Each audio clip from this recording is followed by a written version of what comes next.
हरे कृष्णा। श्री चैतन्य महाप्रभु की जन्म लीला।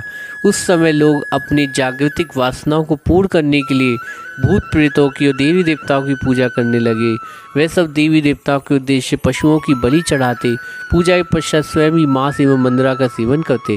सारी रात मंद्रा पान कर वे लोग देवी जागरण करते, उसके लिए प्रचुर धन खर्च करते, परंतु भगवान के उत्सव जैसे जन्माष्टमी इत्यादि में किसी का लेश मात्र रुचि नहीं थी। उसी नवदीप नगर में श्री अद्वैताचार्य नाम के एक महापुरुष निवास करते थे, जो कि वैष्णव धर्म के पालन में रत थे। वे महाविष्णु के अवतार थे।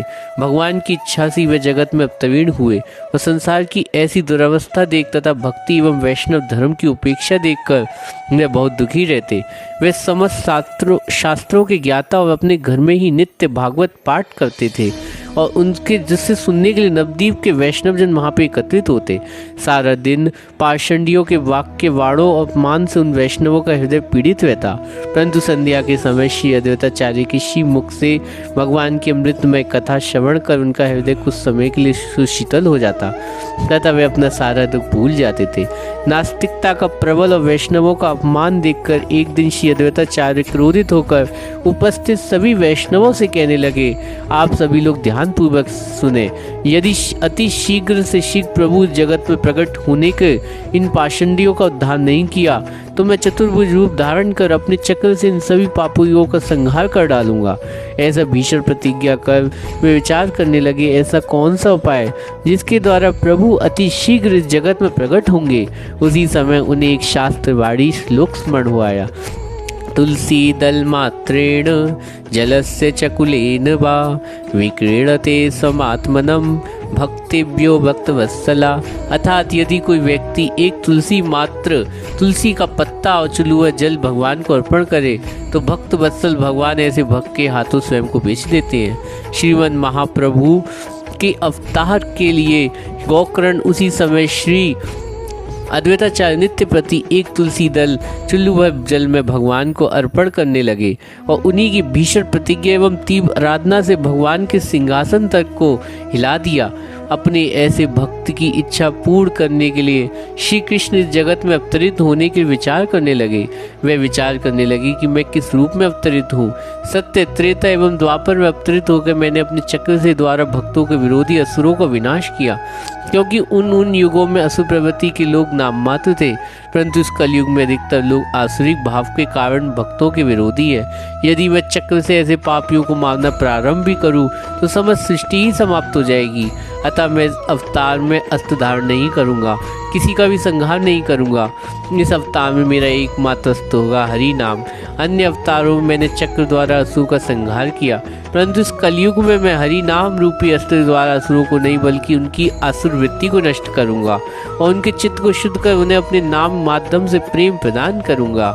मुख्य कारण श्री राधाय प्रणम महिमा कृदिशोभानयेवा सद्यो ये अद्भुत मधुरिमा कृदिशोभा मदीयया सौंक्यचार्य मधु न भवता कृजिशम वेति लोभात तदभावारण्य समजनी सची गर्भ संदेव हरि बिंदु। ब्रजलीला के समय एक बार प्रेम सरोवर में श्री राधा कृष्ण बैठे हुए थे। उसी समय एक भ्रमर आया और राधा जी के चरणों में मंडराने लगा, जिससे वह भयभीत उन्हें भयभीत देखकर कृष्ण मधुमंगल से बोले, मधुमंगल इसे दूर भगा दो। ये सुनकर मधुमंगल एक लाठी लेकर हो करते हुए उस भ्रमर को दूर भगा आया तथा आकर बोला, मैंने मधुसूदन को दूर भगा दिया, वह अब कभी नहीं आएगा। भ्रमर का नाम मधुसूदन भी, क्योंकि वह मधु अर्थात शहद का अपहरण करता है। कृष्ण का नाम भी मधुसूदन, क्योंकि वे भी अपने भक्तों को प्रेम रूपी मधु का आस्वादन करते। अतः मधुसूदन चला गया। यह सुनकर राधिका जी ने समझा, मधुसूदन अर्थात कृष्ण मुझे छोड़कर मथुरा चले गए और वे कभी नहीं आएंगे। अतः वे उनके विरह में हाँ मधुसूदन कहते हुए मूर्छित होकर कृष्ण की गोद में ही गिर पड़ी। यह देखकर कृष्ण अत्यधिक विस्मित हो गए और ये सोचने लगे कि बड़े आश्चर्य की बात है, इनके पास मैं हूँ फिर भी ये सोच रही हैं कि मैं दूर चला गया। केवल यह सुनकर कि मधुसूदन चला गया ये अचेत हो गई। मुझे तो कभी ऐसा नहीं होता, जबकि मैं भी इनके अथाह प्रेम करता हूँ। अतः इनके हृदय में मेरे प्रति जो प्रेम अवश्य उनके कुछ विशेष चमत्कारिकता है, यदि मैं किसी प्रकार उसका अनुभव कर पाता। इस प्रकार अपने पति श्री राधिका जी का प्रेम देखकर कृष्ण के हृदय में 3 इच्छाएं जागृत हुई। श्री राधिका जी की प्रेम महिमा कैसी है, मेरी माधुरिमा जिसे श्री राधिका सदा सर्वदा आस्वादन करती वह कैसी है, और मेरी मधुरिमा आस्वादन कर श्री राधिका जी को कैसे आनंद प्राप्त होता है। ब्रजलीला में श्री कृष्ण की ये तीनों वांछाएं पूर्ण रह गई थी। अतः अपनी इन तीनों इच्छाओं को पूर्ण करने के लिए श्री कृष्ण राधा जी के हृदय भाव और उनकी अंग क्रांति स्वीकार करके श्री चैतन्य महाप्रभु रूप में अवतरित हुए।